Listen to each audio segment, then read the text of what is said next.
Nick here from MREA, and on today's episode, we're doing something very special for you because, as many of you know, June 24th to the 26th is the Energy Fair, and there's so many good things happening that what we've done is lined up a bunch of presenters, speakers, musicians, and other entertainment here, and we're sharing them with you on this podcast in hopes to attract you to see all of the great things at the fair in person. That's at our campus in beautiful central Wisconsin, June 24th to the 26th. So, without further ado, please enjoy. My name is Lisa Kivirist. Thanks for the invite to join you. My family and I run in Serendipity Farm in southern Wisconsin, powered 100% with renewable energy, thanks to all the education and support we've had from the MREA over decades now. And I wear, as you mentioned, different hats, including the farm, but I also am a writer with my husband, John Ivanko. We've co-authored a bunch of books in the sustainability, renewable energy, food system realm. I also work a lot with women farmers and women landowners and advocating for sustainable agriculture, particularly in that space. My other hat, too, is I work a lot, and we'll be speaking about it at the fair, in the cottage food space of helping folks start food businesses from their home kitchen. And that's the book Homemade for Sale that John and I wrote. Soil Sisters, Women Farmers Empowering Change is about exactly that of women coming together to start farms, support each other in sustainability. It's something I've been part of the community for decades now and have really seen both in my own farming experience and as we connect with other women of the importance of coming together. So the presentation is based on my book, Soil Sisters, that goes into specifics on starting your farm. Women operate differently. We grow differently and we run businesses differently. And I'd argue a good way of very much in the collaborative spirit and also wanting to reconnect with more traditional resources. Historically, the USDA actually has had lawsuits against them for discrimination against women farmers, and there's been some catch up, but there's also a number of good resources for women to tap into and grants and education, and we'll be covering all that as well. If someone comes to your presentation at the fair, what can they expect? Sure. So for the Soul Sisters workshop, we really welcome women of all backgrounds and experiences. In particular, if there's women who may have a hidden dream about starting a farm or maybe going back to their family farm or starting something, no matter what age, women actually make up the fastest growing group of new farmers in middle age in 40s and 50s. So very welcome, particularly again, beginning folks. We'll start with starter resources, happy to answer questions and help you on your next steps. And you've been coming to the fair for quite a while. Do you want to tell us about your fair experience? So I'm looking forward to teaching workshops at the fair this year, several actually. So on Friday, my husband John Ivanko and I are doing our Sustainable Living Simplified workshop. And this one we had been doing at the fair for years. And if you saw it before, come back because it's always different. And if it's your first time at the fair, please come because this is the workshop that if you come to your first fair and you feel overwhelmed by everything and all the ideas, and all the workshops, which we totally did the first time we came. This is for you because this is basically our story, John and I, on our farmstead in southern Wisconsin in Serendipity, and what we've done over the last 25 years. And it's sort of a timeline. So that's what I meant. Every time it's a little different because the journey continues and new things happen. And definitely new things have happened over the last 2 years with COVID. So that is going to be on Friday at 10. That's based too on our books, Rural Renaissance and Ecopreneuring, that go into more of the details on our sustainability journey. And then at 12 o'clock, John and I will be teaching Launch a Food Business from Your Own Home Kitchen. This is based on our book, Homemade for Sale. And if you have a dream of starting a food business and want an easy on ramp, this is the session for you because thanks to expanding cottage food laws across the country, you can basically start food businesses out of your home kitchen now, which is awesome. It takes out the cost and the encumbrance of commercial kitchens and lets you hit the ground running really fast. So we're super excited because this allows us to sell things like my Latvian rye bread to our pickles and other things out of our Wisconsin farmstead. But more importantly, it's a way to go from a hobbyist giving your stuff away to a food entrepreneur and use ingredients that you care about, support local farmers. And then on Saturday, I'll be teaching two workshops. John will be at our booth, so you can go chat him up about everything kilowatts. But in the meantime, I'm doing Farmstead Chef Organic Eating on a Dime on Saturday morning at 10. And that one is based on our Farmstead Chef cookbook, which basically is our story of eating out of our garden and eating frugally and using things that are seasonal and eating year round. And for context, when we first moved to our farm, we hadn't planted a seed and we couldn't germinate zucchini the first year, which is incredibly embarrassing. But the short story there is if we can learn to grow all of our own food needs just about, and how do we manage the other things frugally that we do need to purchase, like coffee or flour, or stocking the pantry. We'll go into that in this session, including tips like making your own homemade vanilla and using a lot of substitutes in baking and cooking. So this is one of my favorite ones to lead. And lastly, on Saturday, I will be teaching Soil Sisters, Women Farmers Empowering Change. This is my hat working in the sustainable ag space, supporting new women farmers. Women make up one of the fastest growing groups of new farmers, but we don't fit into traditional USDA check boxes, thankfully. And how can we do this in a very collaborative spirit? Because that's what's awesome about the women farmer movement is we are doing this together. So if you have a dream of starting a farm or might be already starting and want to learn about different grants and resources available, I will be bringing the full toolkit to the Soil Sisters workshop based on my Soil Sisters a toolkit for women farmer book, but we'll be going into that and plenty of time to ask questions and talk amongst each other as well. And as you probably sense, John and I both have a long, deep, appreciative history with the MREA fair. We moved to the farm late 96. So it would have been 97. We knew through our own research that the first thing we wanted to do was install solar thermal. And that's what we could afford at the time. And there weren't many people doing solar installs. And we were very fortunate that the mighty Bob Ramlow, one of the founders of the MREA, came down from Stevens Point to our farmstead in southern Wisconsin and installed it for us. But more than that, he installed in us a love for the MREA and a fact that we can just keep learning. And he invited us to the fair. He literally invited us to, this was before camping at the MREA, but back when it was at the county fairgrounds, some folks remember. He invited us to camp on his farm and he and his wife Marguerite were so generous in inviting us. And that's what the fair is all about. You probably are coming because somebody told you about it. And we've been coming literally ever since.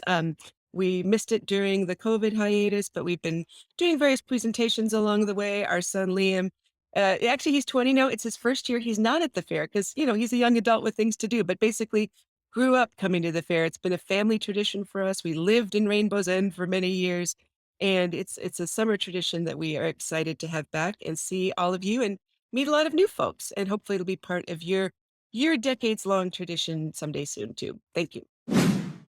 We'll be right back with more of the Rise Up podcast, but first, we'd like to take a moment to thank our sponsors of the 2022 Madison and Milwaukee bus shuttles to the 31st Annual Energy Fair. The Sierra Club, John Muir Chapter, Wisconsin's voice for the largest, oldest, and most influential grassroots environmental organization, inspired by Wisconsin's beautiful lakes, forests, rivers, and other natural features, working together to protect our communities and the planet. sierraclub.org/Wisconsin. And Grow Solar, a coordinated effort among Midwest organizations and municipalities to open an advantageous solar market that provides long-term benefits to communities. Grow Solar makes investments in solar faster, easier, and more affordable. growsolar.org. You can view the arrival and departure schedule and reserve your space on the Madison or Milwaukee shuttle for free at theenergyfair.org. And now, back to the Rise Up podcast. I'm a lifetime member. My name's Christopher LaForge. I've run Great Northern Solar, shameless self-promotion, for almost 33 years, 32 years, and have been a member and a volunteer with the group since our inception. It's been a joy to be involved with such a hearty group. I helped found the institute where we started training. I helped develop the initial curriculum for photovoltaics. This was all while I was doing design, engineering, installation, and promotion of solar systems. And we've seen there's just a tremendous result. I have moved from being, everything from a wholesaler of equipment and trainer and a designer, installer, and trainer to just being a certified master trainer. I'm certified by the Interstate Renewable Energy Council as a master trainer in the area of photovoltaic technology. And I also am a NABCEP certified photovoltaic installation professional emeritus, which is such a great term because people say, oh, that sounds cool. That's interesting. And he's gray, so he's old. And it also means I don't get on roofs much anymore unless I own it, which is really nice. When I started, I did a lot of training for contractors, and then this guy, Nick Hylla, showed up and he helped start the Solar Instructor Training Network, and I got involved in that. We trained all these other instructors, and so they're doing most of the basic instructing, and I've just had to float up to the top of where you teach administrators and engineers and more advanced EPCs on how to do bigger and better solar things. And we're doing so many great things. We're really taking over, which is kind of exciting for the utilities. Ha ha. And they're all getting on board or leaving. And most of them are getting on board. And it's just been a fantastic thing. I wanted to congratulate everybody at the MREA, especially all our hardworking staff and leadership and board, because it is the most long-lived nonprofit group I've ever worked with or volunteered with, and we are tremendous. Well, that's a great introduction, Chris, and a good segue into your workshop that we're featuring, which I believe you've titled The Many Levels of Solar Plus Storage. Would you just say that title again and then talk about the workshop and what people can expect? The Many Levels of Solar and Storage is an extended workshop, which is, that means in our MREA terms, it costs a little money. And it's a 3-hour workshop in depth into how we employ energy storage with our photovoltaic and or other renewable energy systems. This course is designed primarily for the residential user and contractor and maybe small commercial user and contractor. It goes very in depth into how we design systems, starting with the loads in the photovoltaic array and then build in storage in a way that takes advantage of the new technology and also understands the older technologies and where they're useful still, usually for budgetary reasons because they're less expensive than the lithium ion technology.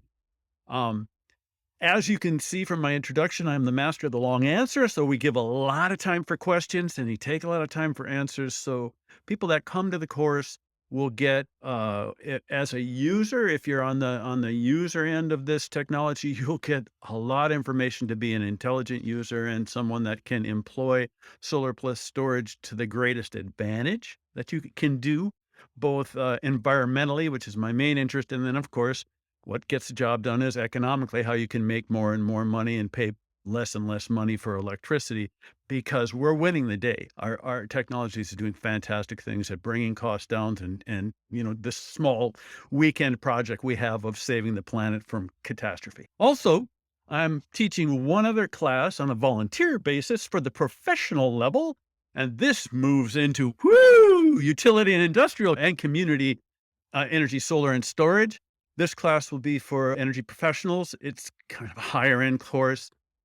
We're going to talk about the history of large scale storage, what is making up most of the large scale storage now, and how we do bigger and bigger energy storage to provide the same kind of benefits and more for utilities and municipalities. It's the sort of course that for nerds, they're going to get in really deep into the weeds on how we build a grid that's intelligent, how we electrify our economy and still be able to do it cleanly, and how we basically change the entire utility business model, whether the utilities like it or not, which for me is just the funnest thing. They like it because I'm from the Midwest and we are friendly. Well, thanks, Chris. That all sounds really exciting. You've been coming to the fair for a long time. What are some of your favorite things to do at the fair? At the fair, we have such a compendium of courses. In the past, I volunteered more individual courses and I never had time to take them. But what I like to do now that I just do 2 courses is I like to run around and take in as many workshops as possible. We have a tremendous amount of workshops. I like the point at about 4 in the day, if I'm not teaching, that I get to go to the tent that offers some of the finest microbrew, imbibables possible, and nosh and visit with all my friends.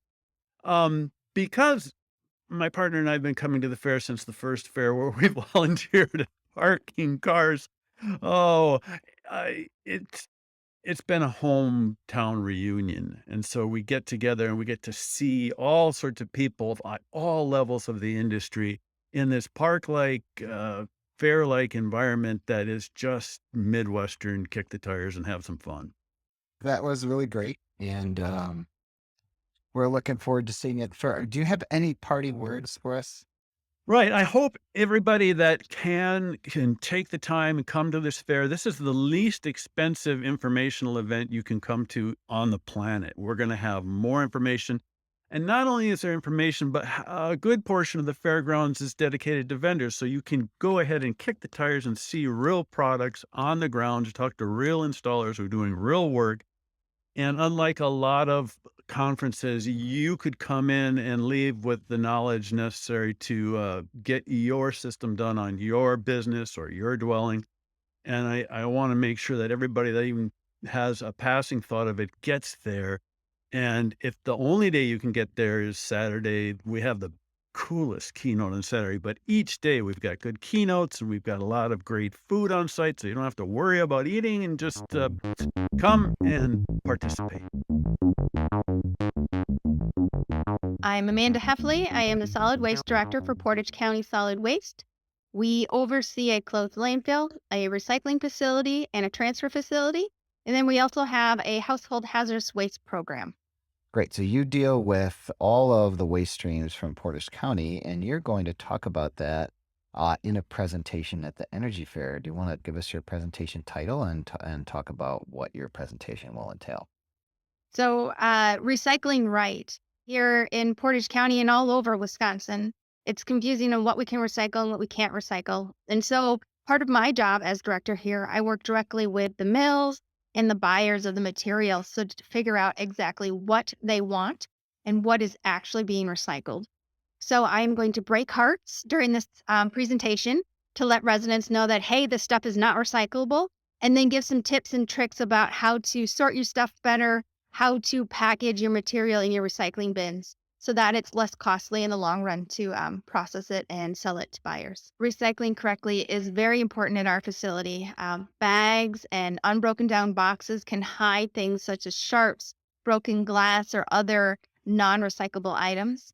Non-recyclable scrap metal items can damage our equipment, cause shutdowns. Things can tangle around our equipment or get stuck on our magnet and break our magnet. So recycling right is very important. It reduces labor, it reduces our costs, and then it makes recycling even cheaper in the long run. We have better profits and more recyclable material. And I think what I remember from our tour is that kind of recycling and what is recyclable varies like from place to place. So are you going to talk about kind of like what we recycle in Portage County and maybe the differences from other counties? In all of Wisconsin, there are mandatory recyclable items. So they're not going to change wherever you are in Wisconsin. And there are certain areas such as Portage County where we can recycle our yogurt containers and sour cream containers. And then there's parts like Outagamie County that can do cartons. So I will touch on what I know. And then it's always best to check with that municipality if something can for sure be recycled or not. Great. And Amanda, have you been to the Energy Fair before? Yes, I love the Energy Fair. The music is, I think, my favorite part. I like to boogie. So, and I have kindred spirits there that like to dance with me. So I love it. So recycle during the day, party at night. Yes. I'm Sam Dunaiski. I am the Distributed Resources Director here at Renew Wisconsin. Renew is a renewable energy advocacy organization. We do renewable energy policy work, legislative work, and kind of general program and education work as well around the state of Wisconsin. I've been here for almost 4 years now, certainly 4 years at the time of the fair. and I manage our distributed programs. So a lot of behind the meter solar programs and some other policy initiatives as well on the distributed resources side of things. So I am going to be presenting along with one or two colleagues, Clean Energy Toolkit for local governments. We've seen, sadly, with the absence of larger, state and federal government inaction, that cities, counties, municipalities have really taken the lead over the last few years on renewable energy implementation and carbon goals and things like that. So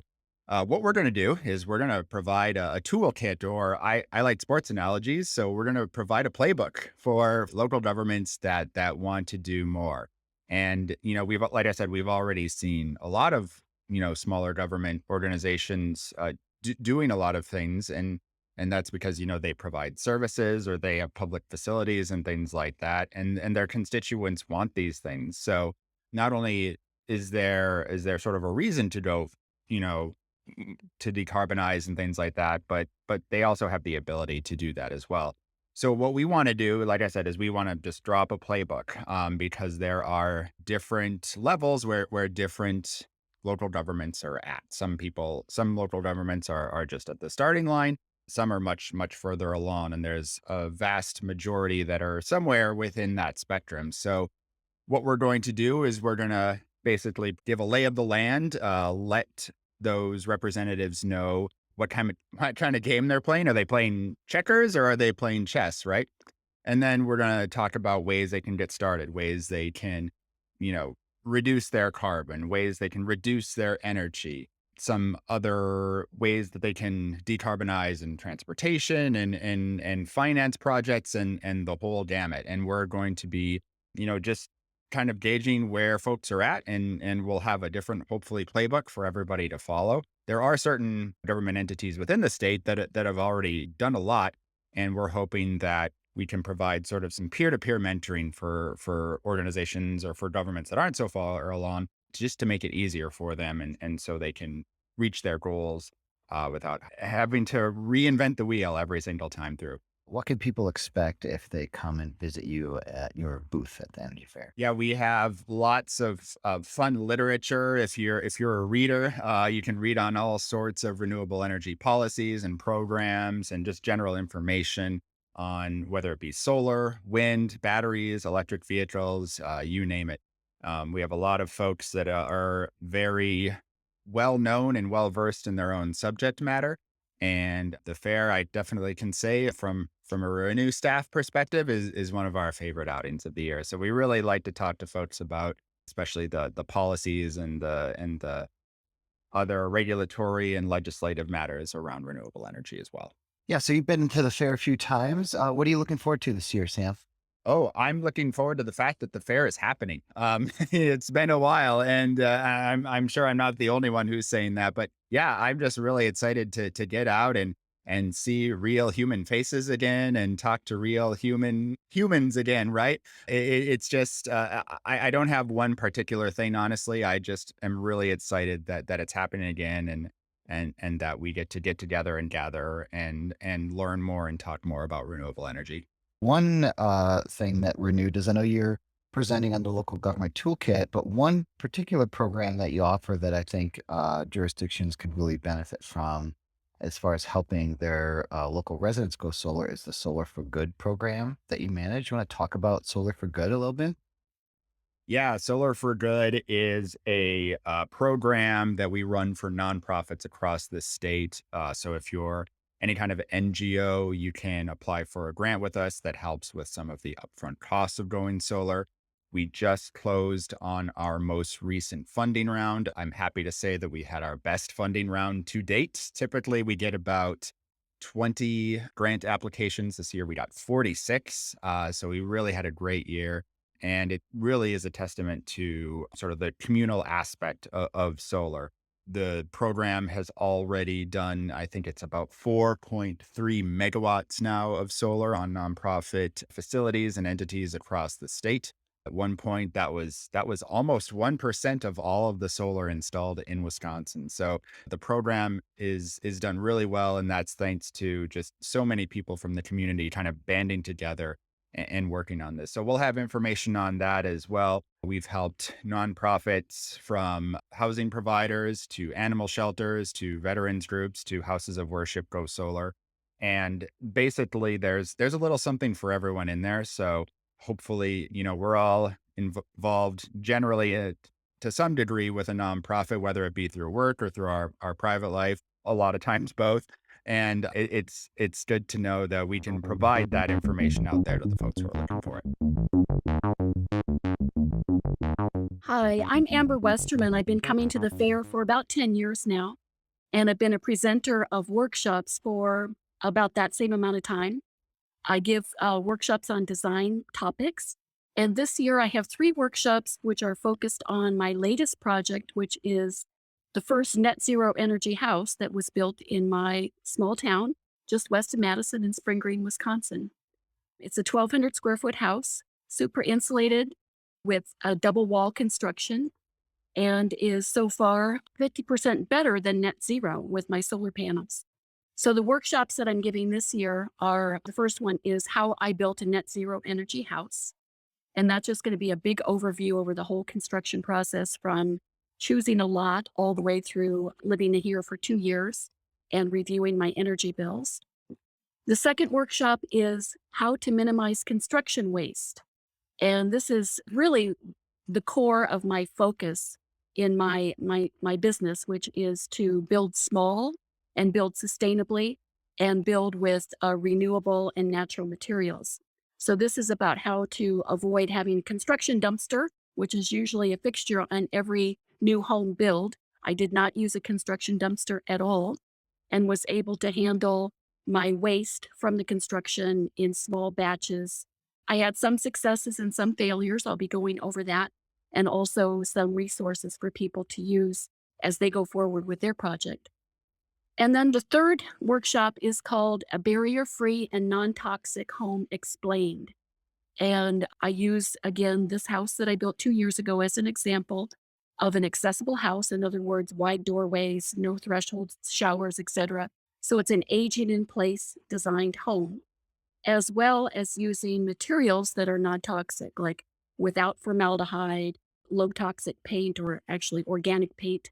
So these are the issues that I think more and more people are going to be interested in going forward, especially those with some health issues that they want to have both an accessible house and also a house that does not have indoor air pollution. Great. So you've obviously been to the fair before. What's your favorite part of the fair? Some of the favorite things that you do at the fair? I love the camping. And my favorite part is I always take my bike. So I camp in the back 40, which is the campground that MREA has. And I take my bike and I bike back and forth between the fairgrounds and the campgrounds, usually 2 or 3 times a day. And that is just a great experience. I also like taking the bus. And it's so easy to meet people at the fair, like on the bus, going from campground to the fairgrounds, at the lunches, at the networking dinner, at the other dinners. People are always very friendly and welcoming and have a story that's interesting to hear what brought them to the fair. So I think the social aspect of it is what I like the best. Cool. And I guess one more question. Seeing your blog here, did you get an article published in Fine Home Building magazine? I did. All right. You want to talk about the article you got published in Fine Home Building? Yeah. So a lot of people might not know Fine Home Building is kind of one of those very niche magazines that people in my world, that is like the top shelf magazine to get into. And so this was really a lifetime or a career-long goal for me to get a major piece published in that magazine. It's also on their online content. And I worked with the editors to come up with the right type of article that they were looking for, which includes partly my personal story, my personal journey, building this house, as well as going into a deep dive with all the technical high performance details.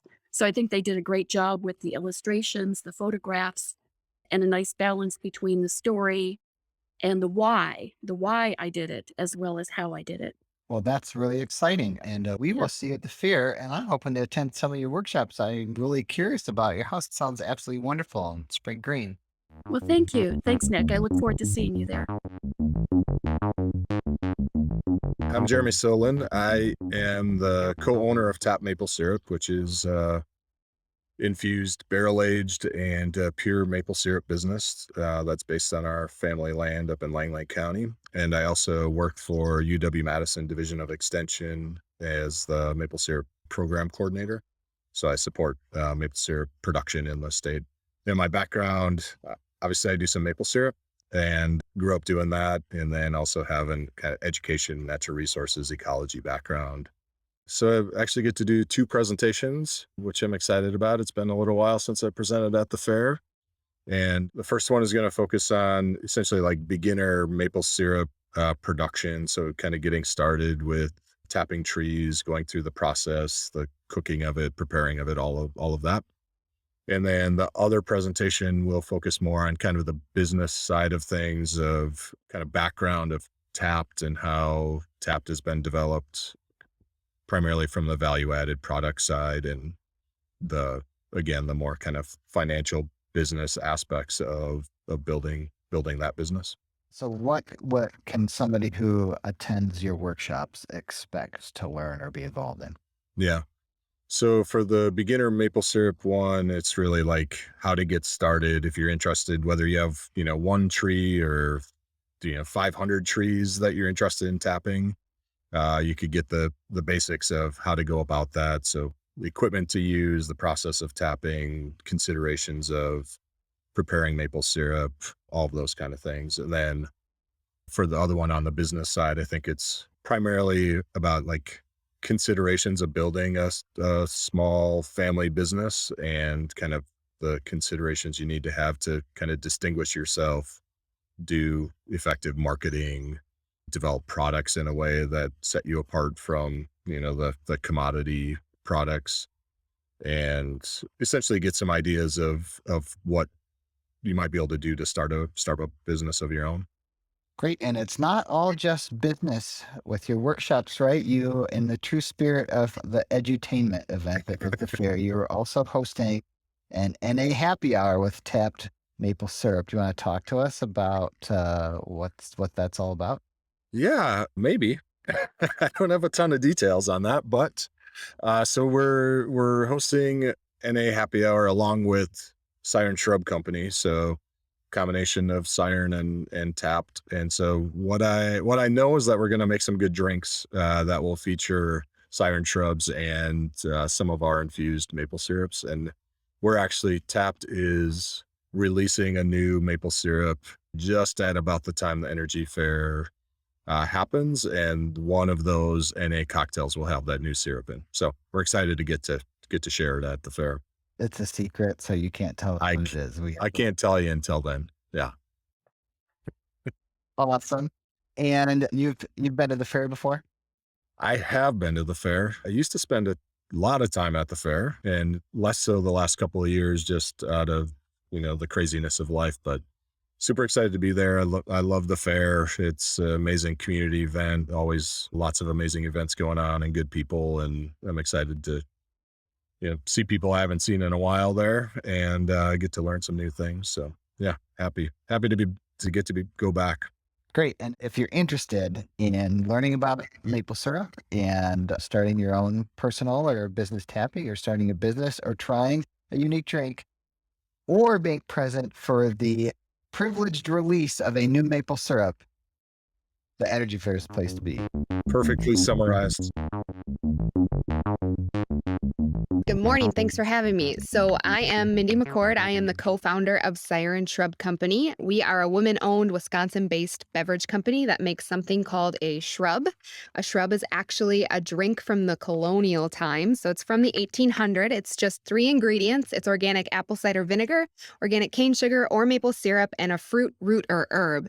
So we make a concentrate and people take it home and they splash it into whatever they're drinking. So it gives a really nice, complex, delicious taste without the alcohol, but you can also add alcohol to shrub drinks and they're awesome. We have 5 different flavors. We have a tart cherry, a basil, a honey crisp, maple ginger, and lemongrass. And in every bottle, we partner with a Wisconsin farm. So that also adds to the flavor being amazing and awesome. I'm biased, but I think it's true. My favorite is the tart cherry by far. I think it's the most versatile of the bunch. It can really pair well with anything you already love. So it doesn't take a lot of thought to figure out how to use it.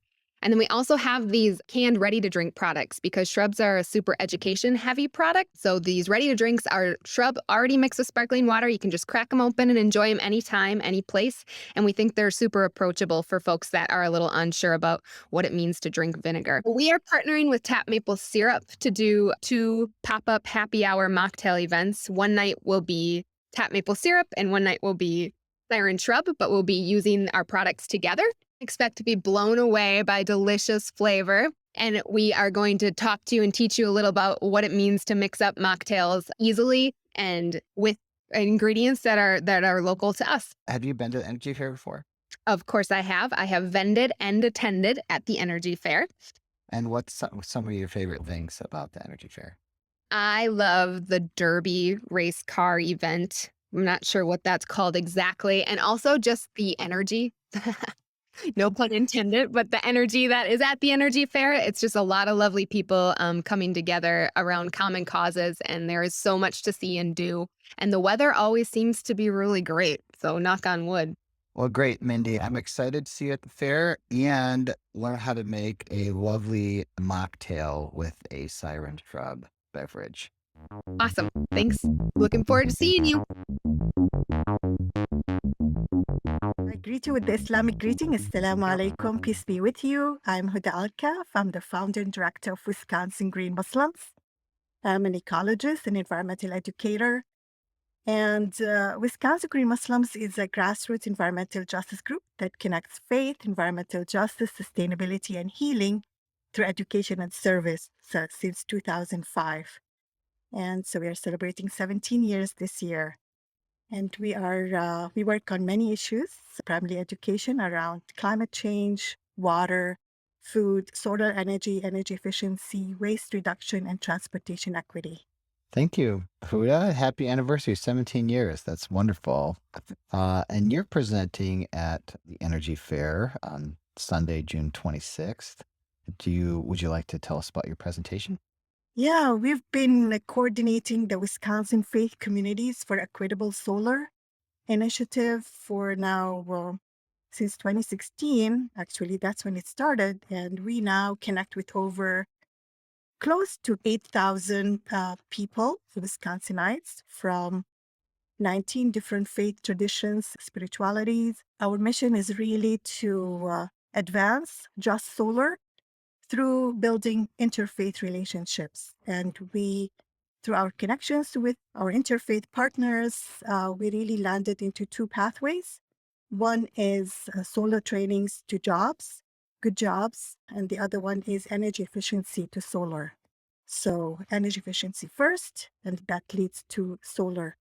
We are an environmental justice group, so we definitely center our environmental justice principles. So we're going to be talking about our work, as I mentioned, over the years, how we center our faith, our interfaith collaborations, and the environmental justice principles as we move towards these initiatives that we are talking about, and how we address climate injustice and environmental injustice. So if a participant comes to your workshop, what can they expect? Will it be a conversation, a lecture, and what kind of information will you be presenting? We'll go through just storytelling around how really, what's the unifying message? What's the unifying power of solar energy? It really brings us together, and it's the light. So we're going to talk about the commons, and we're going to talk about our values and how this really benefited many communities and how we can move together. So it's primarily some storytelling, some sharing from the heart, but also enjoying the shine of the light and the commons, and then how we can proceed together to make things better for all of us. So now here in Wisconsin, in the Midwest, and nationally, especially benefiting from all the things that are happening policy-wise, and environmental justice with Justice 40 initiative and how to prioritize and center disinvested communities. They have been disadvantaged for so long.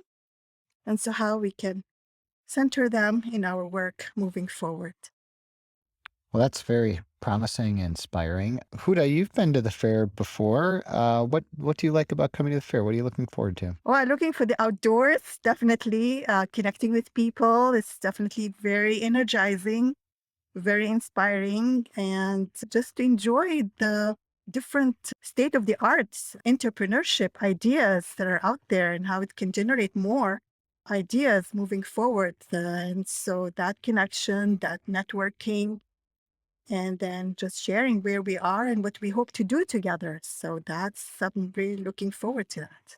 Great, me too. I will see you in person at the fair June 24th to the 26th. Huda, is there anything you'd like to leave us with? Any parting words? I'm a board member of the Midwest Renewable Energy Association. I'm really have been Thank a member you. for so many years.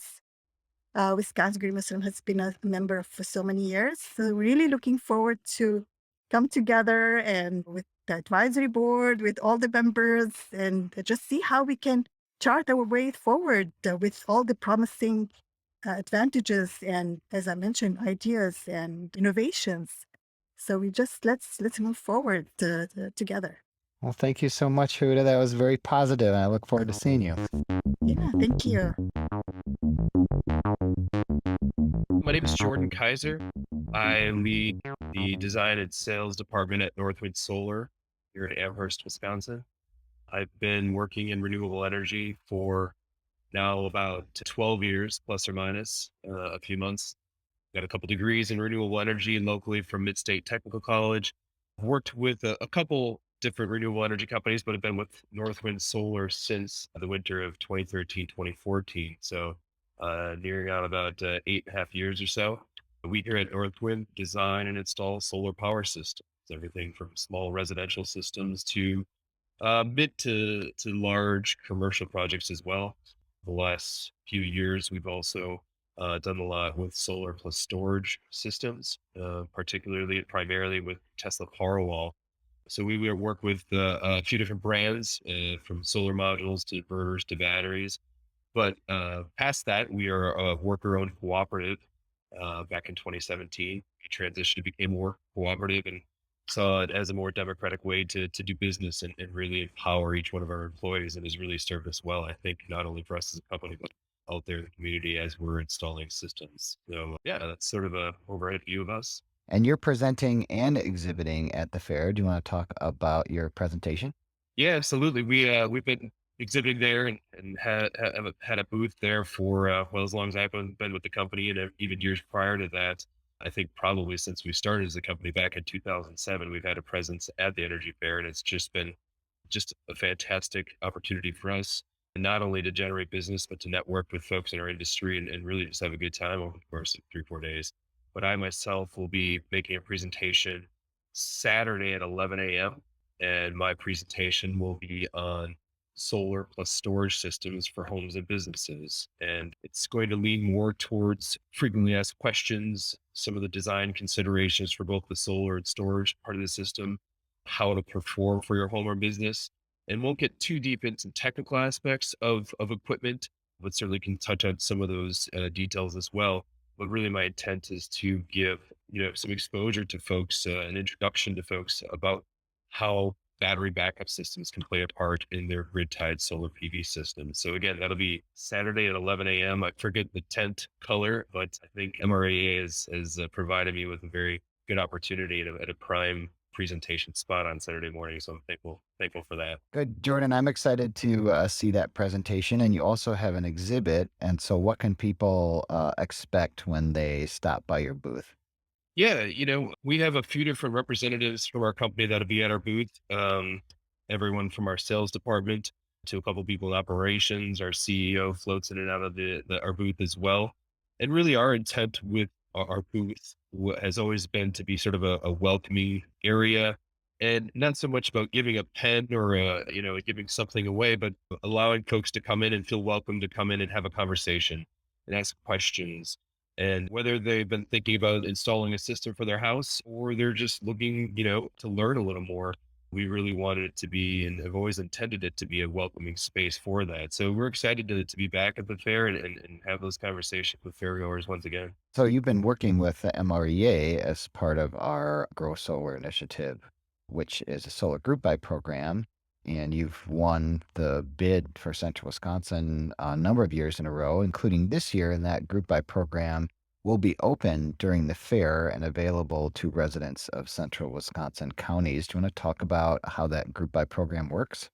Yeah, absolutely. We're very excited to be chosen as the installer for the Grow Solar program. Once again, it's been a fantastic way for folks in the surrounding area to get solar on the rooftop in a cost-effective way. And really, the idea is to gather as many folks together to install solar on their homes, and based on that amount of participation and based on that total capacity of folks who sign on to the program, we provide a discounted price on their system as well as an end of program rebate. So it gives a little more incentive for folks to get solar on their home. And really, with costs of everything rising these days, it provides an opportunity to shave a little bit of that cost off and open up a window and an opportunity to get solar for their home. So it's been a fantastic program over the years to get literally hundreds of folks to put solar on their homes, and we're excited for that opportunity to be made again.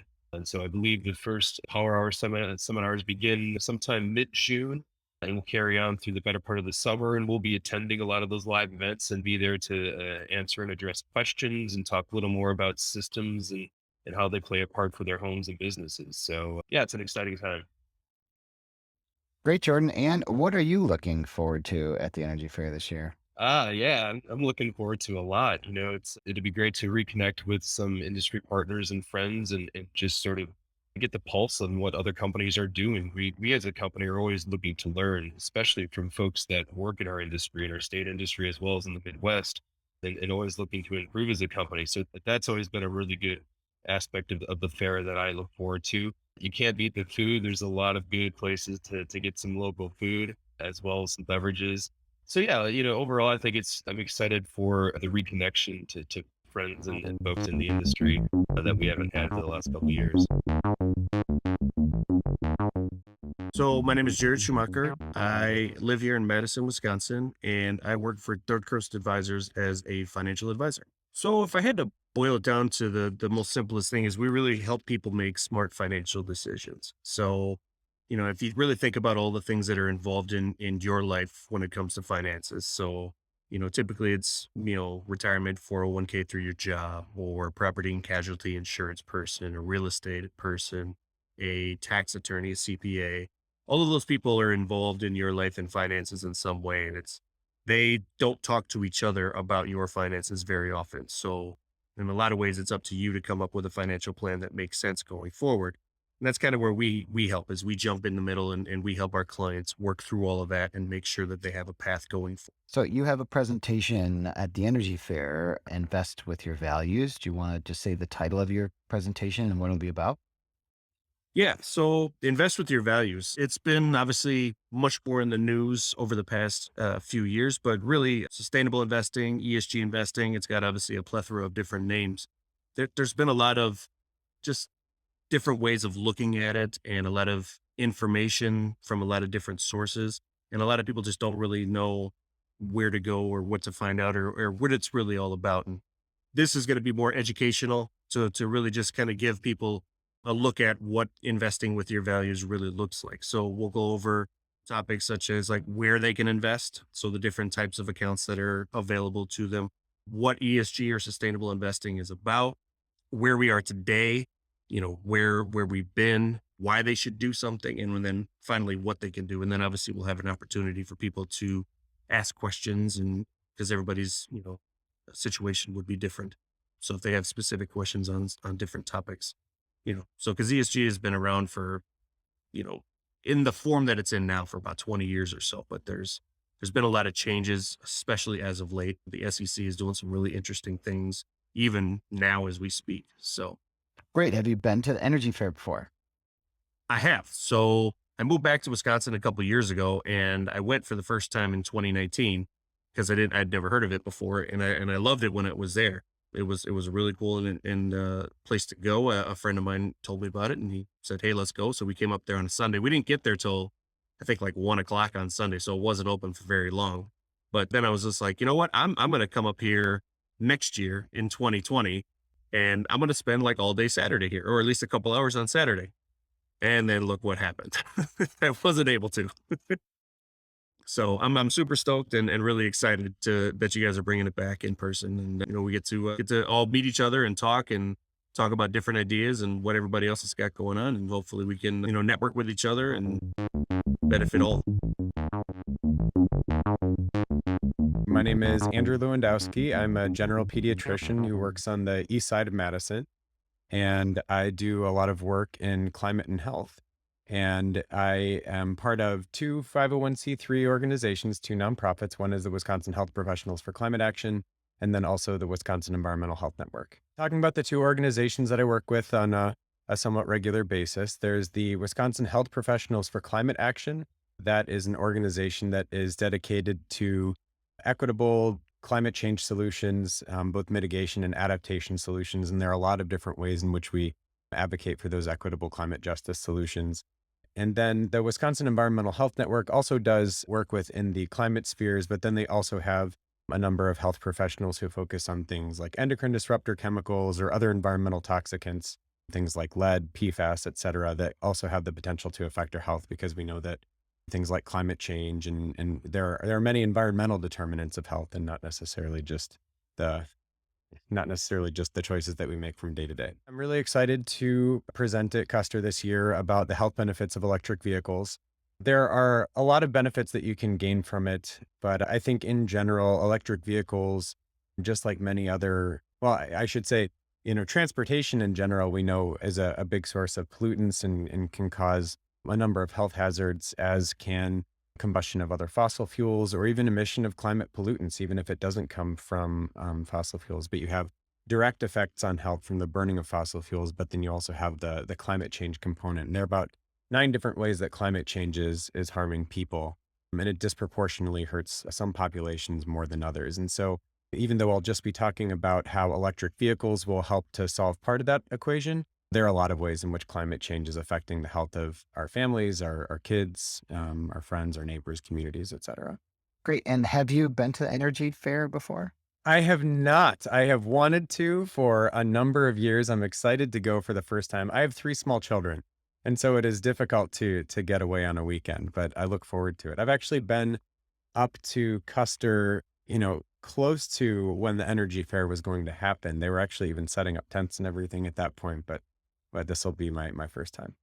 Good. We are a very family-friendly event, so you're welcome to bring the whole family. We have a whole bunch of family activities, including reptiles and kids' music and aerial dancing and all types of things. And I think we're installing a bunch of hammocks and a sandbox for kids to play in. Well, that sounds awesome. I'm sorry I've missed out then. Maybe it'll become a family tradition. Well, good. I hope so. Well, is there anything else you'd like to leave us with today, Andrew? Sure. I mean, I think the main thing that as health professionals, we want people to know is that climate change isn't just this polar bear on a melting iceberg somewhere, but that climate change and the way in which our environment is changing is affecting our health. We tend to think about climate change as an environmental crisis, and it is. It's absolutely an environmental crisis, but it accelerates and it amplifies human diseases. And that comes from things like extreme heat, extreme weather events, air pollution, increases in what we call vector-borne diseases like tick or mosquito-borne diseases, increases in allergic diseases like allergies, asthma, eczema. We know it affects food and water quality, food and water availability. It increases risk of diarrheal diseases. We know that there are a number of mental health impacts from climate change. And then we also know that there is displacement as a result of climate change. And that displacement can also have a number of health impacts. And when you think about those health impacts altogether, there are direct impacts. So for example, if I'm thinking of extreme weather, there are direct impacts from an extreme weather event in that, somebody in 2018, unfortunately, died during a flood on the west side of Madison. So that's a direct impact, so like trauma or drowning. But then there are indirect impacts as well. So on that same side of town, there was a healthcare clinic, a group health cooperative, where the entire clinic had to be shut down due to flooding. And so that's displaced healthcare for hundreds of patients who would have gone to that clinic when we have extreme weather events take out something like a water or sanitation facility, or if it takes out a local grocery store, or other facilities that we rely on in order to meet our own personal needs as humans. That's an issue. And those are just direct and indirect health effects of only 1 out of 9 different areas that climate change is causing issues.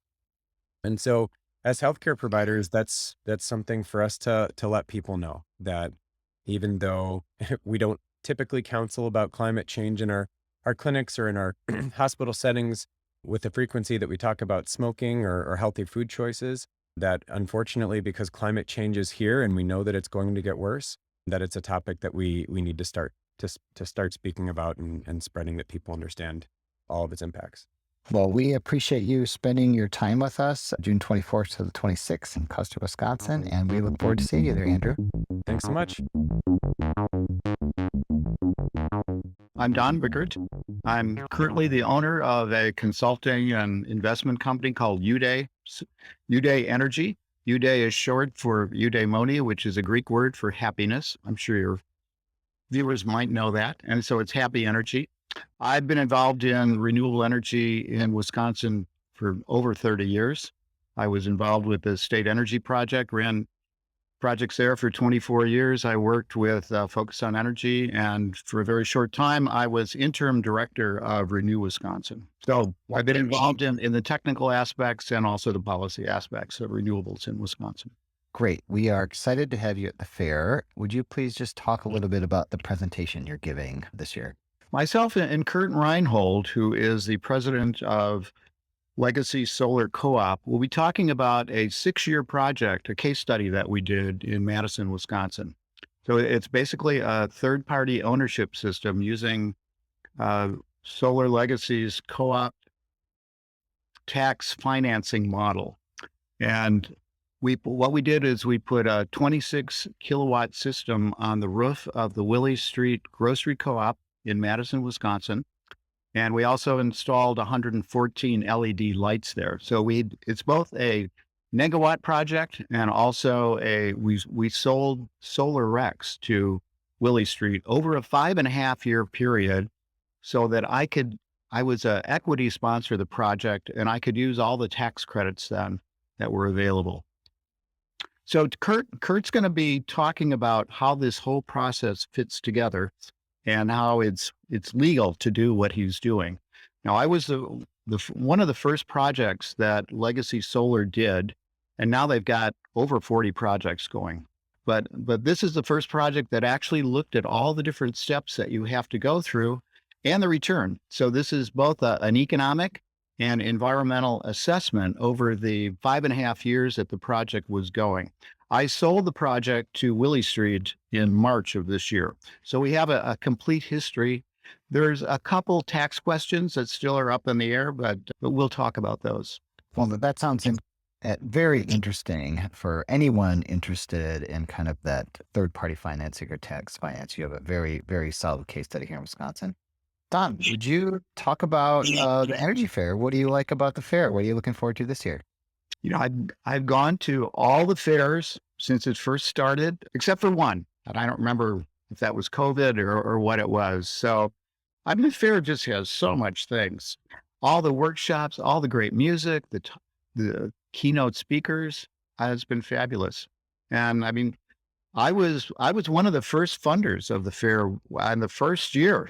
When I was in charge of some programs at the energy office, 3 people showed up and said, we're going to do a fair by Amherst. And I thought, what? Really? But we were able to give them a little bit of seed money, and it's really taken off. It's been fantastic.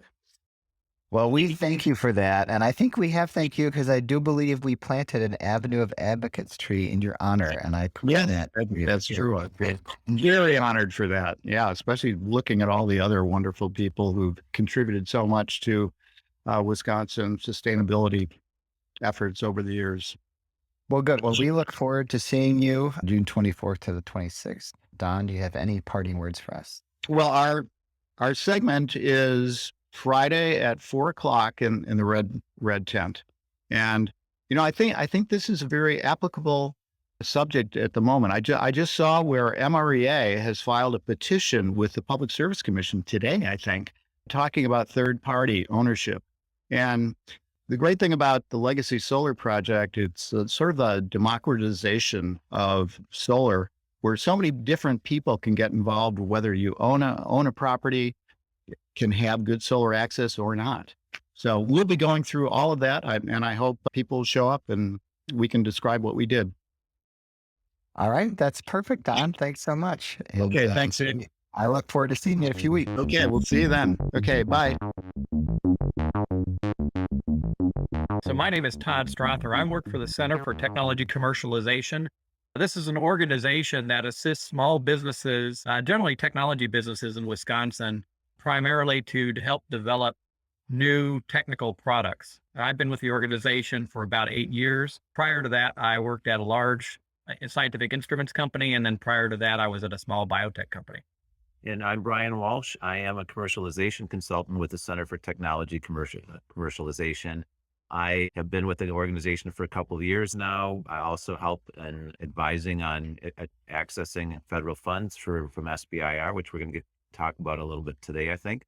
My background before that was as a small business owner in Wisconsin with a manufacturing business targeting scientific equipment. So our workshop is called Federal Grants to Drive Energy Innovation. And what we will be covering is a federal grant program called the SBIR.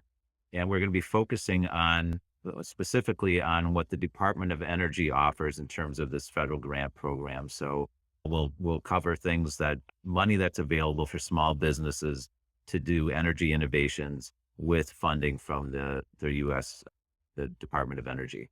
Coming to the workshop, we're going to give them an overview of the amount of funding that's available, the kinds of companies that are eligible to participate. We'll talk about the timelines. So these are grant and contract solicitations. So we'll talk about timelines. We'll talk about services that are available from the state of Wisconsin to help companies navigate this system and get applications in. Todd, anything to add? Yeah, so even before or afterwards, after the presentation that we have, we'll be happy to meet with individuals about their particular ideas. And if the SBIR programs sound reasonable for them to pursue, we can help describe the things that we can do to assist these people and these companies obtain those funds. Great. That's perfect. Have either of you been to the Energy Fair before? Yes, I've been to the Energy Fair before. It's been a few years, but I've been a few times before in a different capacity. I have not been to the Energy Fair. I am looking forward to it, though. Good. Well, we look forward to seeing you both. And I think I'll be in your workshop. That sounds very interesting. And there's a lot of companies out there that could truly benefit from it. Anything else you'd like to add? Maybe I'll throw some numbers out if I could. So last year, in the Midwest, from the money that came from the Department of Energy from this program in the past 3 years amounted to over $80 million. So generally, a project from the Department of Energy, a phase 1 project, which we'll talk about, is up to $250,000 in funds to help do some R&D. Well, that sounds like a significant amount of support. And I know that the Department of Energy at this point is very interested in supporting new business innovation. So this seems like a very, very timely workshop. And we appreciate you spending your time at the Energy Fair and helping prospective companies access SBIR funds. And we will see you June 24th to the 26th at the Energy Fair. Thanks, gentlemen. Thank you very much. My name is Jessica Miller, and I am a naturalist, environmental educator at Mosquito Hill Nature Center in New London, Wisconsin. And I have a 24-year career at the center, 20 years of that being as a naturalist. The Nature Center is 471 acres. I think and I'm biased, but I think we are probably one of the most diverse nature centers in that we have a 200-foot hill on our property, as well as a 12.5-acre prairie and an extensive wetland system bordered by the Wolf River. Because of that, we have a diversity of birds and wildlife and plants and weedies. So the title of the presentation is "Eat Your Wheaties," and it's not a throwback to the Breakfast of Champions and the orange box. It's actually going out and finding quote unquote weeds in your yard or around in a natural area that are edible that can be used for medicinal purposes. So the basis of the program is to just familiarize the public with some basic weed species that they can eat: dandelions, stinging nettle, chickweed, how to use those, say, in a salad or soup, or how to use them in maybe a tincture or a tea or a salve. Yeah, so you'll probably discuss some of the nutritional and medicinal benefits of the kind of common plants that we find around. Definitely. Yeah, exactly. And what are your favorite weeds to eat? Oh, that's like trying to get somebody to say who's your favorite child. You know, I think it really depends on the time of the year, really. Dandelions. So what I drink or eat every day is I will always have dandelion root coffee, weaning myself off of some caffeine. So I do dandelion and chicory root coffee. I also do an infusion of stinging nettles, especially in the spring, because it's great for adding nutrients into my diet. Chickweed, when it's available, I'll make a little salad. So it really just depends on the time of the year, because the nice thing about weeds is they're always there. And so doesn't matter if it's in the spring, midsummer, late summer, early fall, you're going to be able to find something to utilize for medicinal or culinary purposes. And have you been to the Energy Fair before? Oh, I have. Yeah, both as a participant and just coming out and oohing and eyeing at all of the other presenters and all the things that are out available for people. And what's some of your favorite things to do at the fair? Why do you come? Well, I've gained so much knowledge from just the variety of presenters. I mean, when you hear the title Energy Fair, you think, oh, okay, well, this is just going to be for people who maybe want solar on their homes or who drive an electric car. But no, I mean, programs even like mine on learning how to forage or learning all sorts of things to eat, people to meet. The keynote speakers are amazing. The music, oh my gosh, the music every year is great. Getting to go and buy my annual T-shirt or my MREA hat. It's just a really well-run event every year that I look forward to. All right. Thanks, Jessica. Is there anything else you'd like to share with us before we break? No, other than please come to my program at noon on the Saturday of the MREA event. All right, great. Well, we will see you there. Thanks so much, Jessica. Thanks, Nick. Good to see you. My name is Francisco Sach.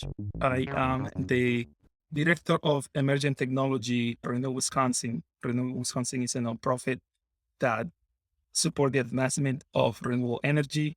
Since 1991, Renew has been working policies and programs to support a healthier, stronger, and more vibrant state. I grew up in Colombia, moved to Wisconsin to attend the University of Wisconsin-Madison, actually, and fell in love with the state. So this is home now. In my current role for Renew, I support electric vehicles and building electrification and other emerging technologies like battery storage and things like that. And I'm super excited about the opportunity to work on the integration of our buildings and our transportation infrastructure, which is related to the topic of the presentation I will be doing at the fair. So the title of the presentation is Vehicles to Grid or V2G Technology Opportunities and Challenges.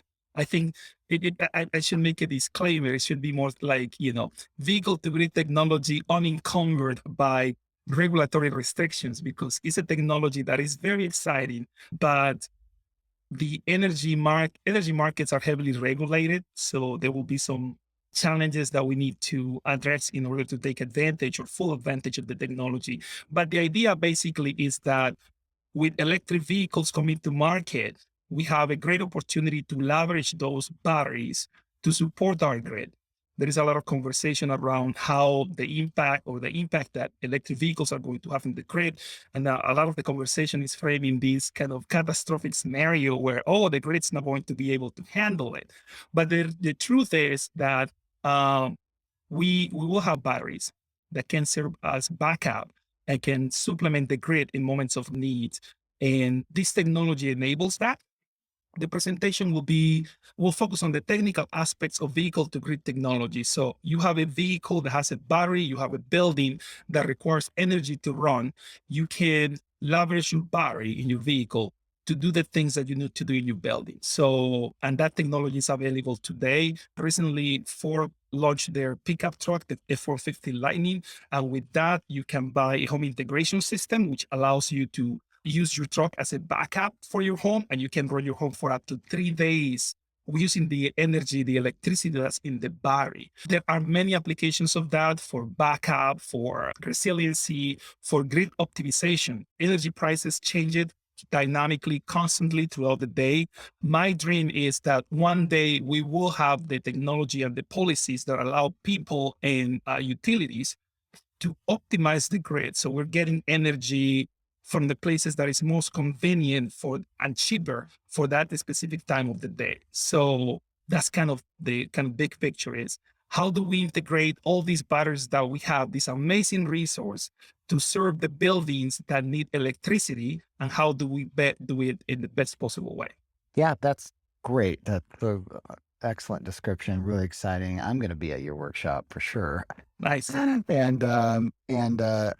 Is someone that comes to your workshop, what kind of information do you think that they'll encounter with you? Or what will it be? Conversational? Will it be a presentation? The workshop will be a presentation. Probably half of them will be just kind of doing an overview of the technology. This is what it is. This is how it works. Here are the opportunities we have. Here are the challenges that we'll have to overcome. And then the other half will be a conversation, Q&A of, things, questions that people might have about, okay, how is this technology going to apply to me in my particular case? So it will be, half and half a presentation, the other half a Q&A. Well, good. You should know, maybe you do, that we'll have an electric vehicle car show here, and we'll probably charge 300 to 400 cars over the weekend. We have a fast charger on site, and we'll have probably a dozen level 2 chargers. And we also have an energy storage tech center that we've developed here with 6 different energy storage technologies and a tour. So I hope that you'll take that tour and we'll have a good conversation about it. Definitely. I'm bringing the whole family. So we're going to be spending an awesome weekend up there. And it's funny because when I was making the plan with my wife, I told her about the fair. She's like, oh, we went there like years and years ago. And it's like, yeah, it's the same place. So yeah, we're excited. Well, great. We are a very family-friendly event. I'm looking forward to meeting you in person and all of your family. And so I'll see you in a few weeks, June 24th to 26th. Thanks for joining us today. Likewise. Thank you, Nick. My name is Cory Neeley, and I'm director of Solar Share Wisconsin Cooperative. I've been working for the cooperative since January of this year. And prior to that, I was an entrepreneur and a utility rep for municipal utilities. Cory, tell us about Solar Share Wisconsin. Solar Share Wisconsin Cooperative it's a cooperative that was created by Renew Wisconsin, and board members of that organization had the idea. They met with folks in the solar industry to do their due diligence to decide if this was something that could be done. And they built it out last year, incorporating in November of last year. The idea behind it is to, work cooperatively to build solar farms in the state of Wisconsin. We're looking to do 1 to 5 megawatt solar farms and fund those cooperatively, so anyone can invest in those. Any person from any background can invest in those, as long as they're from the state of Wisconsin or they have a business located in the state of Wisconsin. So I'll be giving a presentation at the Midwest Renewable Energy Fair Friday at 2 p.m. in the Green Tent. So I really hope that, folks will come out and attend that to see, what the cooperative's all about and, how they can be a part of the cooperative.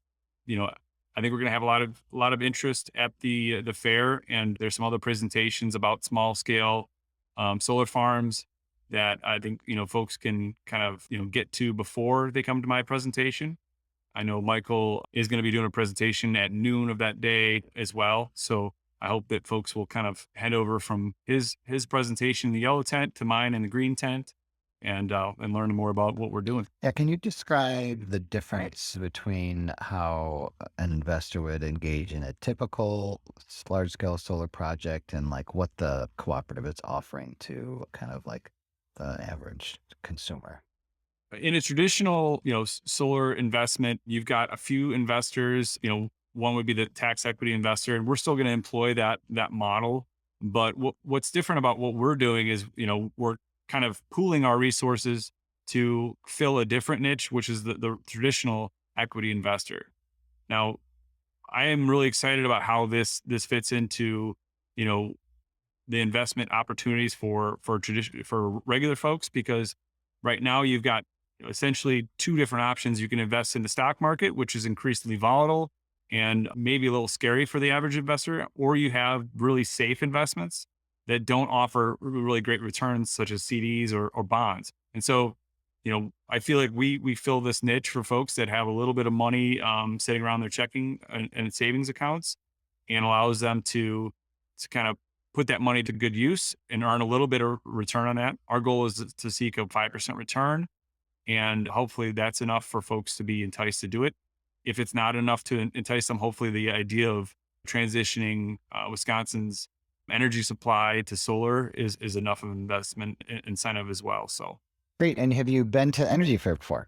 I've been to Energy Fair 6 or 7 times. It's been, since my kids have been around, it's been my Father's Day weekend kind of excursion, and working at WPPI, we always got free tickets.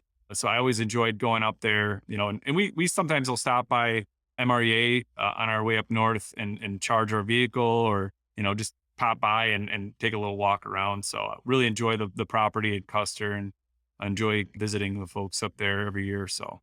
Well, Cory, that was great. Is there anything else you'd like to share?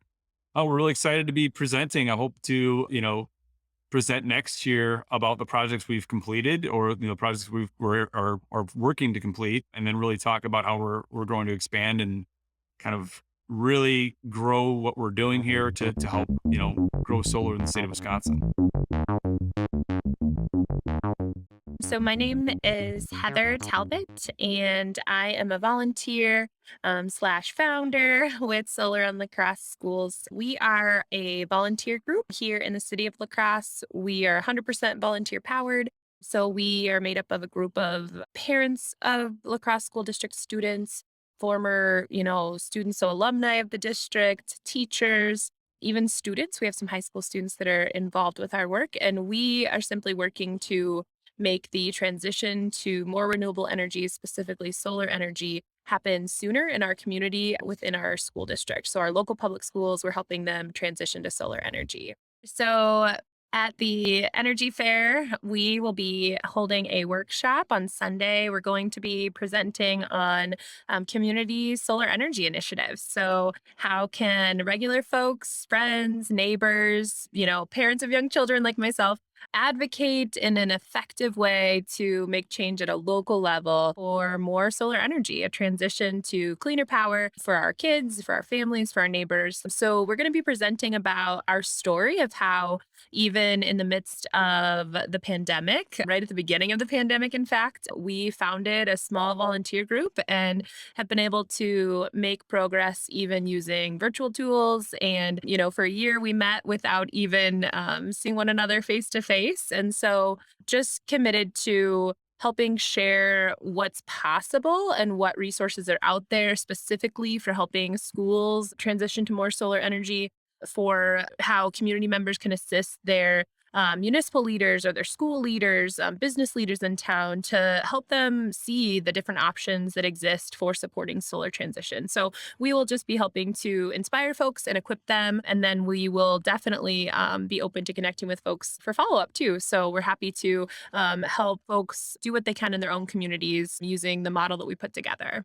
Great. And have you been to the Energy Fair before? I have not been to the Energy Fair, and I am so excited to go. My spouse actually did his undergraduate at Stevens Point, and so we did go to Stevens Point once just because he wanted to show me around his old stomping grounds. So I understand that the fair and Custer, Wisconsin are nearby to Stevens Point, and so we are loading up we have a plug-in hybrid electric minivan, and we are putting a bunch of folks in it because we've been spreading the word and wanting to bring some folks along with us. And we're shoving our bikes on there so we can bike to the fair from where we're staying with some folks. And yeah, I'm pretty stoked about it. I I was super interested in sustainability. I got interested in sustainability in college. I studied sustainable community development, and we had some opportunities to connect, regionally with folks, but it was very much at that time like this kind of coastal enterprise, right? Like it felt like people on the coasts were like with it, and they were leading some of these transitions and these initiatives. And so I was really excited to hear about the fair, this kind of Midwest, connectional hub of folks that can come together and really inspire one another and just see what's happening. Because I've learned that we're doing a lot here in the Midwest, so it's good stuff. Thanks again for joining us today. Make sure you subscribe, leave us a review, and for more info on the Energy Fair, go to theenergyfair.org. That's theenergyfair.org, and we will see you there.